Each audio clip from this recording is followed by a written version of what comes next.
Hello class 9 maths की कक्षा है ये आपकी। और चैप्टर 2 में हम एक्सरसाइज 2.1 के प्रश्नों को हल कर रहे थे।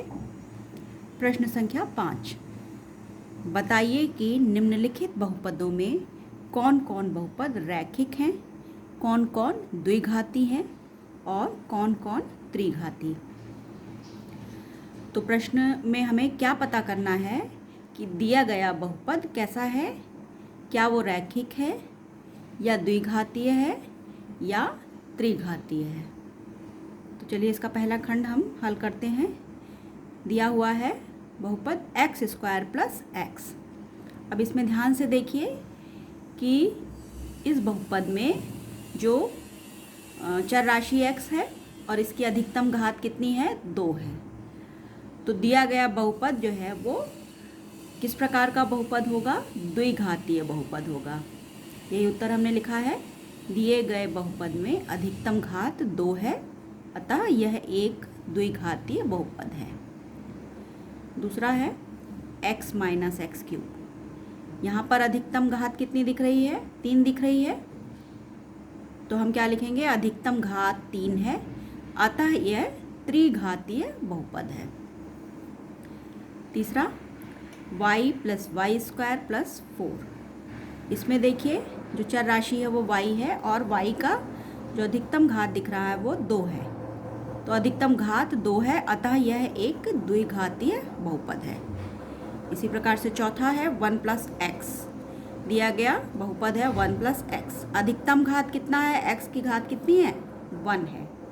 तो अधिकतम घात 1 है, अतः यह एक रैखिक बहुपद है। जब घात 1 होती है तो उसको रैखिक बहुपद कहते हैं। पांचवा प्रश्न है 3t। बहुपद दिया हुआ है 3t, जहाँ पर t क्या है, चर राशि है और t की घात कितनी है, t की घात भी 1 है। तो t की अधिकतम घात 1 है, अतः यह एक रैखिक बहुपद है। छठा प्रश्न है r स्क्वायर। r स्क्वायर में देखिए जो चर राशि है वो r है और r की घात 2 है, यही अधिकतम घात भी है। तो कैसे लिखेंगे कि r की अधिकतम घात 2 है, अतः यह एक द्विघातीय बहुपद है। सातवां प्रश्न है 7x क्यूब। इसमें चर की x की अधिकतम घात 3 है। यहाँ पर चर राशि x है और इसकी अधिकतम घात 3 है, अतः यह त्रिघातीय बहुपद है।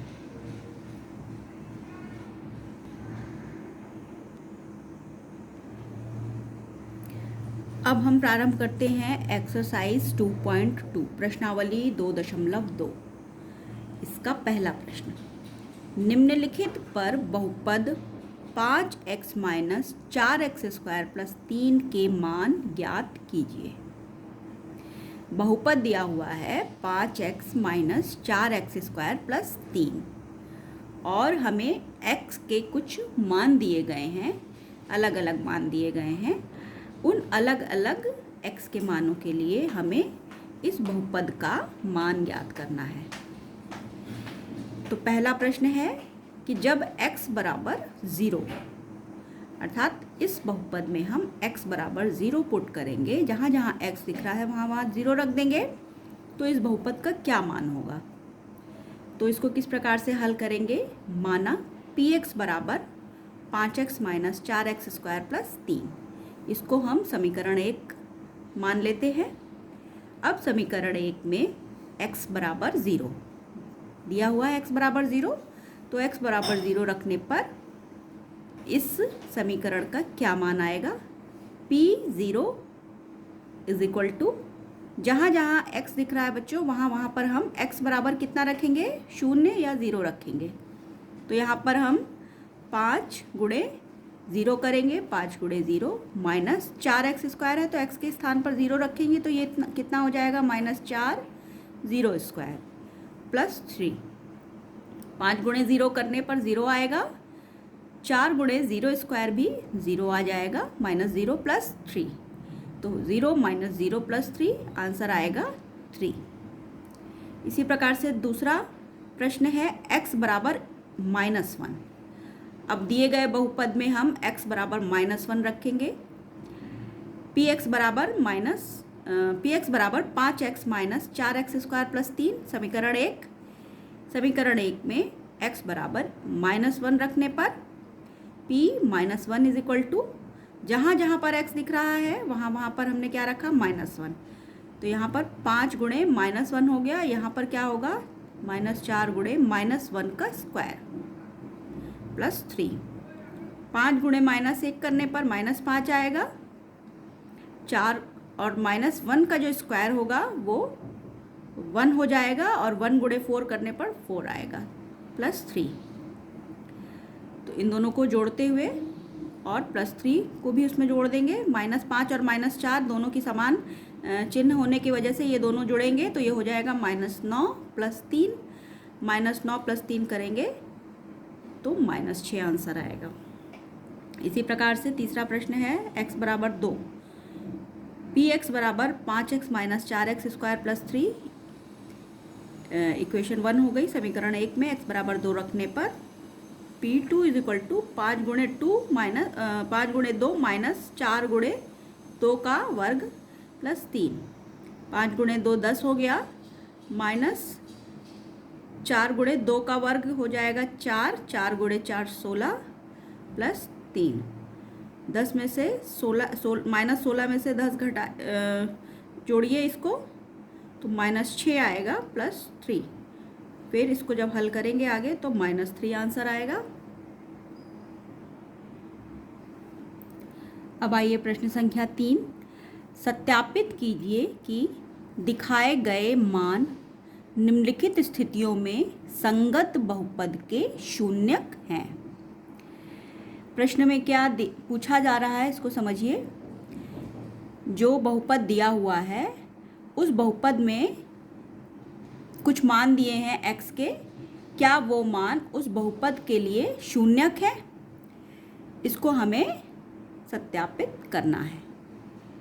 पहला प्रश्न है px बराबर 3x प्लस 1, ये बहुपद है 3x प्लस 1 और x का मान दिया हुआ है -1/3। तो हमें यह सिद्ध करना है, यह सत्यापित करना है कि क्या यह दिया गया मान इस बहुपद के लिए शून्यक है। अब शून्यक किस स्थिति में होगा, जब दिए गए मान को हम इस बहुपद में रखेंगे और अगर बहुपद का मान शून्य हो जाता है तो हम कहेंगे कि दिया गया जो मान है वो बहुपद का शून्यक है। चलिए हल करते हैं इसको। px बराबर 3x प्लस 1, तो x बराबर -1/3 रखने पर जहाँ जहाँ x है वहाँ वहाँ पर हम क्या रखेंगे, -1/3 रख देंगे।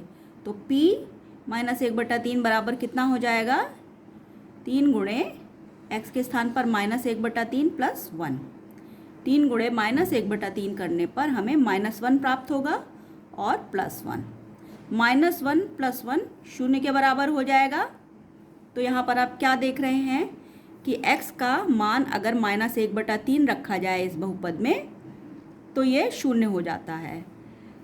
तो उत्तर हम क्या लिखेंगे कि अतः x बराबर -1/3 रखने पर बहुपद का मान 0 हो जाता है। अतः x बराबर -1/3 px का शून्यक है। दूसरा प्रश्न, समीकरण दिया हुआ है या बहुपद दिया हुआ है px बराबर 5x माइनस पाई और x का मान 4/5 हमें यहाँ पर रखना है। तो हमें अब ये देखना है कि क्या ये 4/5 इस बहुपद का शून्यक है। तो हम 4/5 का मान जहाँ जहाँ पर x है वहाँ वहाँ पर रख देंगे। p 4/5 बराबर 5 गुणे x के स्थान पर हमने 4/5 रखा माइनस पाई। तो 5 और 5 कट गया, बचा 4, 4 माइनस पाई, और 4 minus pi is not equal to 0। तो इससे क्या पता चला कि ये जो दिया गया मान है x बराबर 4/5 यह इस बहुपद का शून्यक नहीं है। अतः x बराबर 4/5 px का शून्यक नहीं है। इसी प्रकार से आगे के जो भाग हैं प्रश्न संख्या 3 के, उसको आप हल कर सकते हैं। इसको आप लोग स्वयं हल करिएगा।